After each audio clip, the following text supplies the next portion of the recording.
آپ تکبیر تحریمہ کر کے بیٹھ گئے سلام پھیرنے سے پہلے،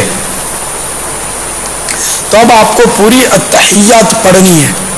پوری التحیات پڑھ کے کھڑے ہو جائیں. اب ثنا پڑھیں اور 2 رکعتیں پر پڑھیں، سورہ فاتحہ اور اس کے ساتھ سورت ملائیں. 2 رکعت کے بعد پھر قاعدہ کریں، یعنی التحیات پڑھیں. پھر تیسری کے لیے کھڑے ہو جائیں. اب یہ تیسری اور چوتھی رکعت میں صرف سورہ فاتحہ پڑھ لیں اور اس طرح اپنی نماز مکمل کریں. اچھا، 1 رکعت آپ کی چلی گئی تو اس میں یہ کہ امام کے ساتھ التحیات پڑھیں گے. جب التحیات پڑھیں گے امام سلام پھیریں گے.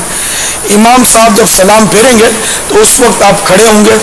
کھڑے ہو کر چونکہ 1 رکعت تو چلی گئی ہے تو آپ اس میں ثنا پڑھ لیں اور 1 رکعت بھری بھی پڑھ لیں اور التحیات میں بیٹھ جائیں.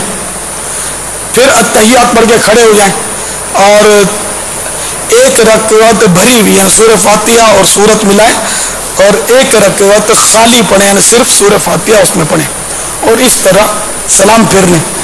2 رکعت اگر آپ کی چلی گئی ہیں، 2 رکعت امام کے ساتھ آخری میں ملی تو التحیات پڑھ کے سلام جب امام صاحب پھیریں گے تو آپ کھڑے ہو جائیں اور ثنا آپ نے چونکہ نہیں پڑھی تھی تو ثنا پڑھ لیں.